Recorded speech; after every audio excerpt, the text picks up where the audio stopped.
Chloe Cole decided that she wanted to be a boy. At 13, she started puberty blockers and testosterone. And only 2 years later, she had a double mastectomy. But at 16, she regretted her life-changing decisions. The professionals who are meant to protect her actually encouraged the irreversible harm. Now, she has to live with the decisions she made as a child for the rest of her life. Brave Chloe is sharing her story because there are serious lessons to be learned from what has been done to her. So, Chloe, thank you so much for letting me turn on the cameras here in my office. We're having a fascinating conversation about your experience. So, welcome to PragerU. Thank you for having me. Your story is so fascinating. You started as a young girl who then decided that you were born in the wrong body. You transitioned from being a girl to a boy and ultimately changed your mind and realized that so much was thrown onto your plate at a very early age. And so I want to hear your story and how everything just got started. I've got 2 older sisters, 2 older brothers, all half siblings from both sides, and they're all older than me. So I did have a bit of influence from them growing up, and because of my older sisters, I liked wearing dresses and skirts and pink and purple and things like that, and playing with Barbies and Bratz. But for my older brothers, I also had a bit of a tomboyish streak. Like I liked playing video games with them, and I liked playing with their Legos and toy guns and things like that. At what point did you feel like you were a boy?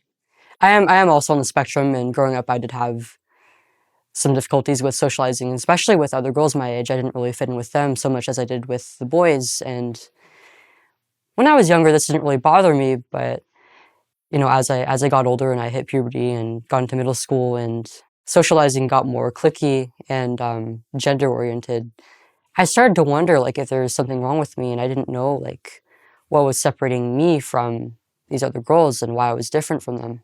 When I was 11, I started using social media. Is it from Instagram that you came up with the idea that you're possibly born in the wrong body? As I started to use it more and more often, I was being exposed to images of other young women who they're very pretty, very, very idealized, and oftentimes they wore a lot of makeup or skimpy clothing, or they had they're editing their photos, or they had plastic surgery, and they were fitting this ideal of soft features, soft faces, thick, curvy. I started to wonder why don't I look like this? Is there something wrong with me? I was kind of a bit of a tomboy, and I was on the slightly more athletic side, and I had bigger shoulders, not very developed hips or breasts, and I did have a little bit of muscle in my body, and it was why can't I look like them? I feel like I look like a boy more than anything, and I started to feel I'll never be pretty as a girl. Why bother? Maybe I just look better as a boy. Roughly around the same time, I also started to see a lot of LGBTQ focused content, especially of people identified as non-binary or transgender, especially. And it was most often other girls my age, aged 12 to maybe their mid-20s. A lot of them were pretty tomboyish. A lot of them were very nerdy and just didn't really fit in with other girls. You were searching for kind of a social community and you found a home with them? Yeah.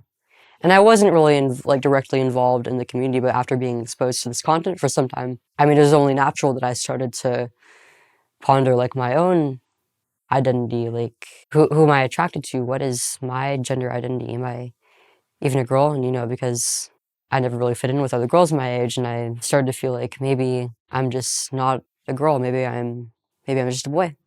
Did you come up with the conclusion that you're a boy on your own? Yeah. Eventually? Yeah. Nobody really pushed me into it. And then eventually you were around 11 or 12 when you concluded that you're a boy? I was 12. So 12 years old, and then you basically went to your parents and told them that you're a boy now? At first, I decided to start the conversation by writing a letter and just leaving it on the table for them to read, because I didn't really know how I would bring that up face to face, and I knew it would be a big shock for them. I was kind of anticipating a negative reaction, so I kind of wanted to allow them some time to think about it. They knew I was kind of a tomboy, but they never really foresaw anything quite like this. And they wanted to support me. They wanted to get to the bottom of this and understand why I was feeling this way. And they decided that because they weren't really knowledgeable on this topic, that they would take me to therapists, a team of real professionals who could help us out with this. My first therapist, he was like, okay, so I'll refer to you by this name that you prefer and call you their son, call you boy, and things like that. And he never really addressed anything that was going on. It was like he never really probed into like what was going on at home or what was going on at school. It was like he wasn't really doing anything. And he actually, I think he either got fired or transferred out of Kaiser. And I had a new therapist. And then I was also referred to a gender specialist, I think, who did the diagnosis for gender dysphoria. All right, great. So this confirms what I already know. I already know that I'm struggling with these feelings. I already did a little bit of research on transitioning online, both on like social media and more, I guess you'd say, reliable sources like actual medical resources. All of it kind of said the same thing. Like transitioning was really presented as the only means of treating gender dysphoria, and I thought like it was the only way forward, and that I was actually a boy. I tried to talk to my parents about this. I was like, I really want to start taking hormones and go forward with like a medical transition. And at first they did push back. They were like, they didn't really understand why I wanted to do this so much. And they're like, you're quite young and we think that you should wait until you're more competent. And then they had another appointment with the medical professionals, and they were told that, transition is really the only way forward, and that if I wasn't allowed to go through with it, they said that I would be at risk of committing suicide. Hmm. Was there anybody up until that moment that was kind of chaperoning you through this? Or was it basically you reading things online and forming your thoughts and your plan to write a letter to your parents, to move with the transition? I mean, were you kind of like pushing this alone, or what role did the school play in your life? I was the only one pushing for this, really. I was basically going off of my own research, and I did have a little bit of influence from other transgender people, but I wasn't like really interacting within the transgender community, and I wasn't pushed into this by anybody. I think one thing that really struck me about other transgender people, especially like the identified teenage girls my age, was that they were people who had their own struggles like I did. A lot of them had like family issues, or they were being abused, or like they had like a single parent. They're just like struggling to become what I thought then to be like the best version of themselves. And with every milestone in their transition, from starting on hormones and getting surgery, they just they seem to become more more complete and more happy with themselves. And I saw over time that like their families started to become more, I guess, accepting of them, and they made friends who really seemed to care about them and have their backs. And as a kid, that wasn't really particularly close to anybody in her life, and didn't really have any friends at school. I was kind of touched by this, and it was something that I really wish that I had for myself. When your parents and you were meeting with the health practitioners at Kaiser, what was the experience once you started meeting with these professionals? I think the biggest issue was that there were a lot of things that they didn't tell me or my parents. There there are studies that suggest that there's a high rate of desistance amongst minors who identify as the opposite sex. By the time they reach adulthood, the figures are anywhere from like a 60 to 90% rate of desistance and becoming comfortable with one's body and identity and sex. And I didn't know about this. I didn't even consider that as a possibility. And it was never really brought up. When my parents asked about like the regret rates, they were basically like, oh, there's less than a 1 to 2% rate of regret. And they cite studies that are pretty faulty, pretty poorly conducted, and have a pretty high dropout rate. So there really isn't like a whole lot of data on this in the first place. But, you know, I was told, like, the science is there, it's all done, we've been doing this for decades, and it's fairly safe, you know? The first endocrinologist I saw actually was really the only physician to push back on this. He said, like, you're one of the youngest patients I've seen. I don't know how this might go on to affect your brain development going forward, so I think we should pump the brakes and wait a little bit. But I never heard this from any other medical professional ever again. It was like I was just immediately referred to another endocrinologist who, after I think it was 2 or 3 appointments, gave me my mom the consent forms to sign off on. And, you know, these consent forms, they do list, like, the side effects, but they're pretty vague, they're not very comprehensive. And, you know, as I was 13 at this point, and I mean, teens and kids especially have a habit of thinking, like, "Oh, I'm invincible, like, nothing could happen to me." And before I started transitioning, I was, like, a perfectly healthy kid. I didn't consider what could possibly happen to me, really. During those appointments, my endocrinologist asked me, "Are you aware that you may experience, like, vaginal atrophy? Are you aware that this may affect your ability to conceive children as an adult?"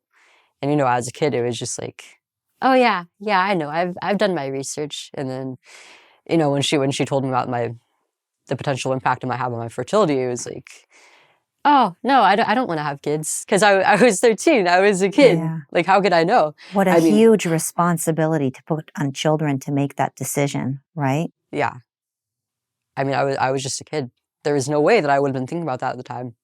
So I'm just curious, how fast does it go from you being 11 years old and thinking, I'm born in the wrong body, to you seeing therapists, then taking hormones, and then going into surgery?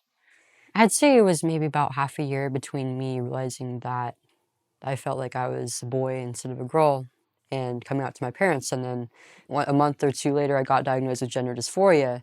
Between the diagnosis for dysphoria and actually being put on hormones, I think it was just another half a year, give or take. So it was pretty quick. Wow. And then you went on the medication, and what did that feel like? So it started with the puberty blockers, which they put me on for about a month before starting testosterone to basically clear out the production of the natural sex hormones out of my body to um, make way for the exogenous hormones. And honestly, it sucked. Like, it sucked to be on it alone. Once all, like, the hormones were cleared out of my body, I felt, like, kind of depressed. I didn't have a whole lot of energy, and I also started to experience hot flashes because it's basically like an artificial menopause. They were pretty sporadic, so I didn't really have any way of, like, predicting when they would happen other than, like, my whole body would get itchy, and then all of a sudden, like, I would just the feeling would just, like, flare up, and I would just be really uncomfortably hot, and it was pretty distracting during class or whatever I was trying to focus on at the time, and, I also started to get this feeling of pressure in my mid to upper back to my neck, and sometimes, like, I would if I, like, breathed in deeply enough, I would hear, like, a loud crack. Hmm. That stopped happening once I was a few months on testosterone, but since then, I've also developed, like, some joint pains, like, in my elbows, my hands, my knees, and, um, my back. You know, once I started on testosterone, it felt great because, you know, I finally had hormones again in my body and, like, I had, like, my energy back, and there's also just the feeling of, you know, like, this is a big step in my life. This is a big step in the right direction. The physical effects started to come pretty quickly. I'd say after only about, like, a week or 2, my voice started to drop pretty dramatically. My features started becoming more squarish, my body fat distribution started to change, and I developed more muscle. Even my hair and my eyebrows were, like, getting thicker. It was just exciting to see all the changes, and I felt confident in myself. I felt like I looked good. How are you doing in school? Throughout my school years, I did kind of struggle with school a little bit, mostly just, like, keeping my focus and organization. And socially? At this point in time, I didn't really have a whole lot of friends at school because, you know, people at school were, like, noticing my changing presentation, and all the bodily changes and the change in my voice. And I was in middle school, so not everybody was the nicest about it. How people reacted kind of varied by sex. Like some of the girls were pretty mean to me over it, and there was a boy who was kind of harassing me throughout the school year as well. But most of the boys just didn't really care at all. The girls seemed more interested in what was going on, but there was an incident towards the end of the school year where one of the boys who had been bullying me that year had actually walked up to me while I was in a classroom, and he assaulted me. He groped my chest.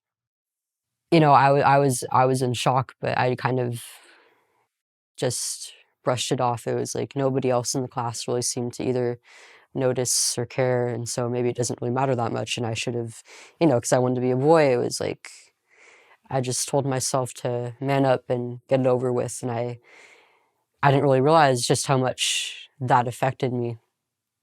And I knew that even if I wanted to speak out, I really couldn't, because if I brought it up to the school office, I knew that they wouldn't really hold him accountable. Like they would probably just give him a slap on the wrist, and then he would come back maybe like a few days, maybe like a week suspension, and he could potentially do something worse to me. So I felt like it wasn't really worth the trouble of speaking out about it, and so I stayed silent. But it did affect me pretty strongly. I mean, I grew up with a really bad fear of being sexually assaulted, because a lot of the girls that I knew when they were kids, they were either assaulted or stalked or abused by family members, and I was terrified of having that same thing happen to me.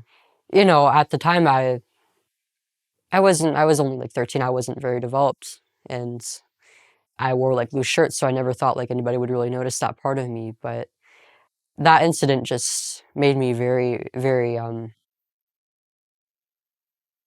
very conscious of that part of my body, and I wanted to hide it from the world. And so I started binding. I used a compression device called a binder, which is basically looks like a tank top. It has compression fabric in the chest, and it's for the purpose of basically flattening the breasts and making for a more masculine or androgynous appearance. I bought my first few binders shortly after that, and I used those for about 2 years before I got surgery. Would you wear them every day? And what Yeah. did that feel like? Yeah, I wore them every time that I went out to school or in public. And I'd wear them for maybe about like 6 to possibly even 12 hours a day. I would work out in them. I would swim in them. It wasn't very comfortable. I mean, It doesn't sound very no, comfortable. it's not. I mean, some people, I thought it was just fine, because some people get like really bad like breast pains or back pains or rib pains or otherwise from wearing them. But I never got that. Like, I thought like it fits well. I bought it from a brand that's supposedly one of the safer brands, so I must be okay. But it actually deformed my ribs over time. Because I was still developing. I was still growing. It's kind of a graphic way to describe it, but the way they work, they basically push the breast into the rib cage, and I mean, this causes all sorts of issues. The effect wasn't immediately noticeable to me. I didn't realize this until after my breasts were gone. I was like, "Hey, what's going on with my rib cage? Why is it like flaring out like that?" And I figured out it's because I used the binder while I was growing. At what point did you decide to go get surgery, and how old were you? I was 15. I was in my sophomore year by this point. By the time I entered high school, I was already on testosterone for long enough. Nobody really even knew that I was transgender, save for people that I went to elementary school with, or people who I was a bit closer to. Um, but after like a few years of using the binder, it really sucked, and I wanted to stop. I wanted to be free of that, and I really truly believed that I was a boy, that I was just like any other boy my age, and I wanted to look like other boys and be able to like take my shirt off without worrying. What is the process from making a decision that you don't want to have the breasts anymore to actually going to surgery. So did you meet with a pediatrician or do you go directly to a surgeon? How does that work? So I first talked about this with my therapist, I believe. I was referred to another gender specialist who then sent me to a gender affirming surgeon. When I had an appointment with the surgeon, when I was waiting in the office, they had like pictures of post-op results of their, they called it top surgery. It's really a double mastectomy.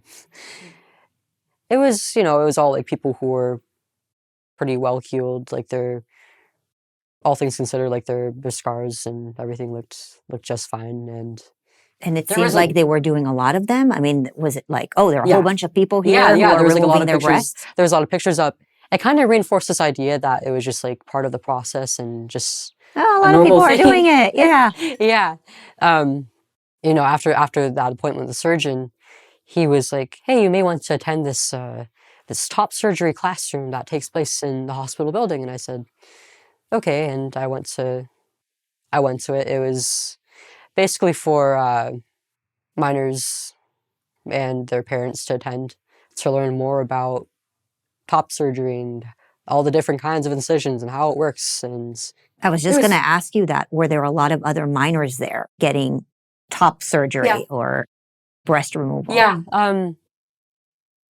It kind of shocked me, attending that class actually, because as soon as I sat down, I like looked around the room and I noticed there were maybe like 12 to 15 other girls in there, and I noticed like pretty young, and most of them looked to be much earlier in the process than I was. I don't think most of them were even on hormones yet, and they were already considering surgery. That was kind of a shock to me, but it was also, well, I guess I'm not the only one. Yeah, I guess that's the feeling that they kind of want to give to you, Yeah. right? And so you spoke with your parents and together you decided to move forward Mhm. with the surgery. And then once you had the surgery, what were you happy then? What was it what you were hoping to achieve?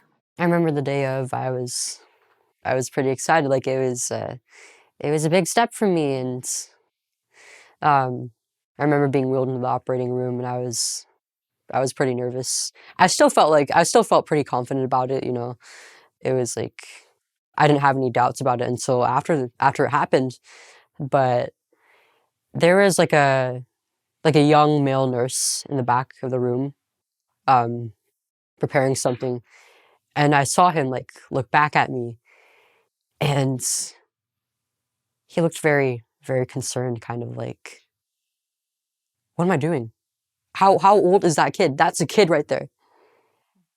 I didn't really understand what his face meant at the time, but I guess you look back now and you remember the original doctor and some of the nurses looking at things and thinking that it's strange and now it's kind of coming back to you.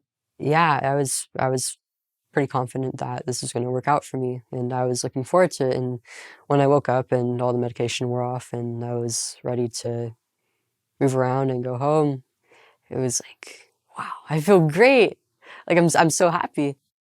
By this point, it was a major surgery on the upper part of my body, so I lost a considerable amount of my range of motion. I couldn't even lift my arms up until like 2 or 3 months after the fact. And after that period, I had to get my stitches taken out, and it was like, the surgery had severed a lot of nerve endings and blood vessels, so the sensation was not quite right. It was very numb, but I could still feel like everything that was happening, and it made me physically sick having to deal with that. I mean, I got really nauseous when they were doing that. We had to stop midway through, and then once I got home and I had to start bathing again, it also meant that I had to start taking care of these incisions and wounds on my chest, and it was hard just to take my shirt off, take the compression device off, and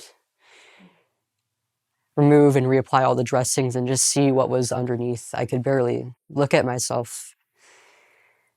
The the post-op period has been pretty rough, and I don't think it's anything that any 15-year-old should have to go through, frankly.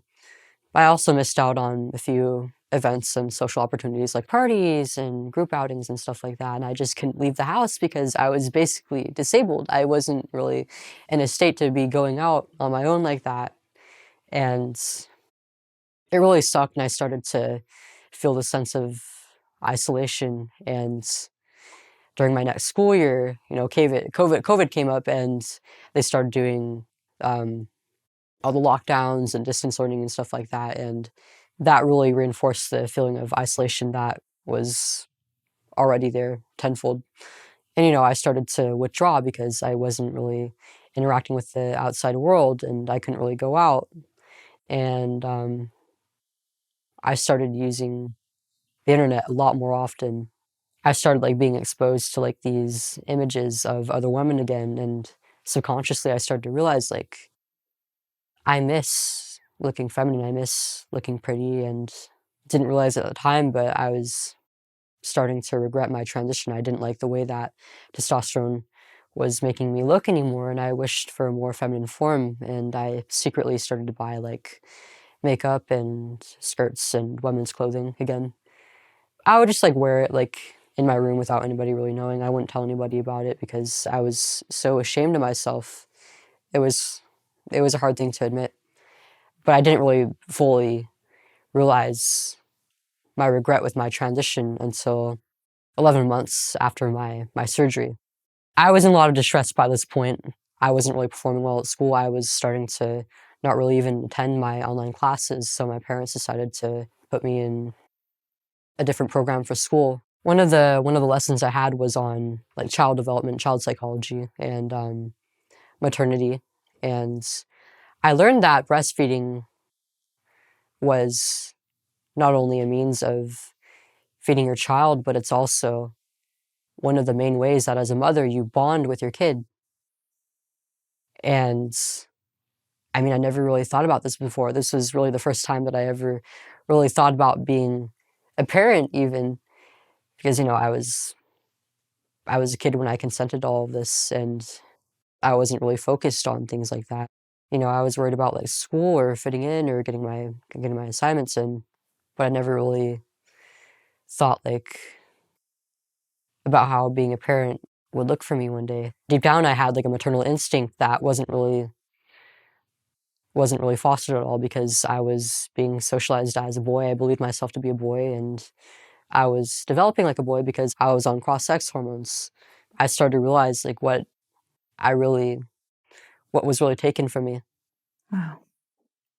I realized one day that I really regretted my entire transition, every single step of it, from the hormones to the blockers and the surgery especially, because that was the most irreversible part about it. And I didn't really know what life would look like for me going forward, because I knew that much of my transition was going to be irreversible. I didn't even know if I was ever going to look like a woman again, and I just didn't know what to do with myself. I just broke down crying, and I called a friend of mine to talk about it, and I wanted to talk to my mom about it. I couldn't bear to do that face to face though, because I didn't want her to see me with the tears streaming down my face and the stress that I was in. I had a lot of shame and guilt about this because, I mean, it was this thing that I was invested in for so long, and everybody around me knew me as their son or their brother or just a boy, and I no longer looked like a woman. I didn't know. It was hard to admit that I was wrong, and especially when everybody else around me supported me. I didn't know what to do. I just stopped taking the hormones, and I just kind of stayed confined to my room and my bed. It did help that my mom and dad would come to my door to check in on me and bring me food and snacks, things like that. It was comforting, and I think that was one of the biggest things that kept me going. They supported you no matter Mhm. what. And I didn't really have any friends in person by this point. The lockdowns and distance learning had basically torn apart all my friendships, and the only friends I really had anymore were online. And I would talk about my feelings online, about regretting my transition, how I hated how it made me look and how it made me feel. I was kind of shocked because I was actually met with a lot of hatred from other transgender individuals. Your friends online were transgender Yeah. individuals, part of a transgender community? Yeah, I had friends who were kind of all over the board. A lot of people who were straight, gay, transgender, conservative, liberal. And so when you told them that you regretted what you were doing, what was their reaction? I mean, I had a few friends who actually saw this coming and they felt guilty for not speaking up. A lot of my other transgender friends, I think it's kind of like awoken like a new fear in them, because most of my friends who identified as transgender were either like very early in the process, like they were only socially transitioning, they weren't on any hormones yet, or they were just starting on hormones. So seeing somebody like me who transitioned young and was so far into it, I think that was kind of terrifying for them. And there was also like a little bit of jealousy because of that, I think. And some people decided that they just couldn't handle these feelings and that they would attack me over it. I was told things like, "Oh, you weren't a kid. You knew exactly what you were doing to yourself. You were informed. This wasn't an experiment. You weren't wronged. You did this to yourself." They told me that if I kept talking about this, then it would make everybody else uncomfortable, and it wasn't bringing any benefit to anybody. It would just damage the community of real transgender people with real dysphoria. And I stopped speaking out about it. But during that period of time, though, I was also starting to naturally question like what happened and challenge my own views. And I was also interacting with other people online who either desisted or they stopped transitioning after a medical transition, or they're in the middle of like questioning their transition. And I realized like this isn't as uncommon as I thought it was. And this is a very real thing that's happening. And now that I'm going through it myself, I'm being silenced. And that's not okay. I realized what was going on, and I stopped giving in to the pressure of other people, and I started speaking about it again, at first on my social media and to friends and family, and eventually um, I decided to start speaking out on Twitter publicly. In what ways were you being silenced, and what are you doing to kind of push against that? It was mostly social pressure from other transgender people, and even some individuals who call themselves like gay or trans allies. People who had never been through the process telling me like, "You're being a TERF, you're being a transphobe, you're bigoted, you need to Or stop they're this like right now." dismissing you or Yeah. something? At first, they're the most tolerant people in the world, and suddenly they're like so intolerant because they don't like what you're saying Yep. now. Yeah. And so you've taken on a big responsibility now to try to help others through the pain that you went through. I just think I mean, you're so amazing. It's hard to believe that you're 18 now. Yeah. You're 18. It's just hard to believe you're so young, but you've taken on a big responsibility, and through the adversity and pain that you went through, you found strength, which I think is so incredible. I mean, first of all, you're beautiful. Thank you. I'm just going to say that. And secondly, you're also beautiful inside, because it takes a lot of courage to do what you're doing. I know you're getting a lot of heat and pressure. And so just tell me, what are you hoping to achieve now with this new journey that you're going on? The system that's in place right now, the affirmative care system, it's very one size fits all. There's never like any regards to any alternatives to transitioning or treating dysphoria. And that's what leads to cases like mine. They're not really considering like any comorbidities. Like I didn't even know that I was autistic until after I stopped transitioning. And over the course of my transition, I actually developed more psychiatric issues. There needs to be a better assessment for who transition would work out for and who it might not. And I really don't think that it's something that children can consent to. I mean, it's something that affects pretty much every area of your life. I mean, even in ways you wouldn't even think of. Even if they did give me like the full picture of what could happen to me, I wouldn't really have been able to really fully comprehend what it all meant. I didn't really have the mental faculties or life experience to be able to make that kind of decision. It affects every area of your health, from your general health to your reproductive health and your sexual function. Children just aren't really equipped to be able to do that kind of thing. And you're suing Kaiser. Yes. Tell me a little bit about the lawsuit. I'm suing for negligence and medical malpractice. what they did to me was wrong, and it's most certainly not for children. And on top of that, I wasn't fully informed of the full extent of how transition could affect me. How can we help you? How can the people who are listening help you? I think the most important thing to do is to just keep spreading the word about what's going on. How are you funding this lawsuit? It must be incredibly expensive to sue Kaiser. I do have a donation fund set up. It's like a GoFundMe or something. It's on my my attorney's website, I believe. Mm-hmm.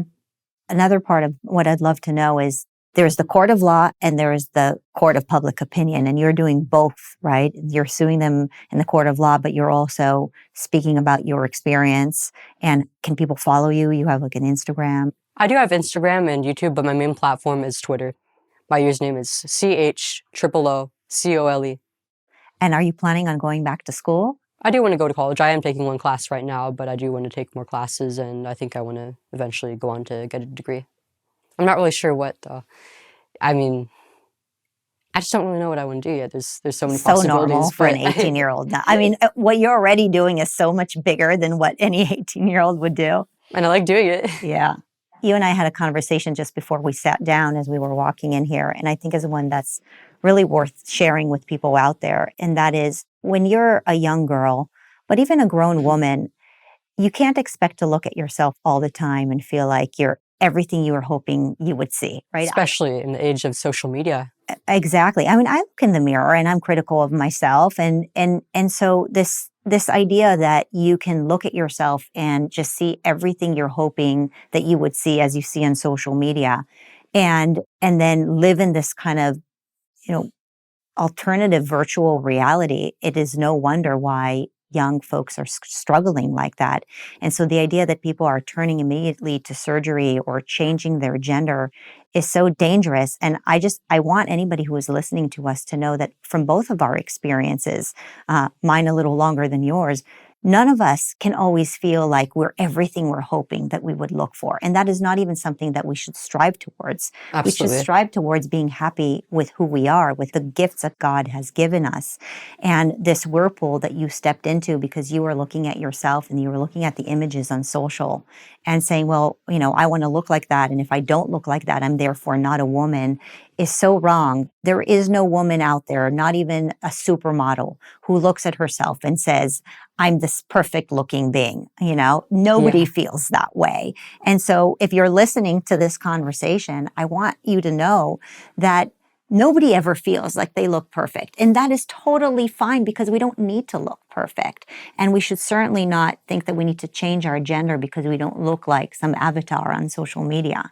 Yeah, I think one of the biggest faults of our world today is that we've become very focused on vanity rather than things that really matter, like our contributions to the world around us and our communities and our families. Exactly. Well, I want to thank you so much for your openness and your courage. You're incredible. You're just incredible. And so thank you so much. And I hope you give a lot of courage to other young women out there. Thank you so much for having me here. Thank you.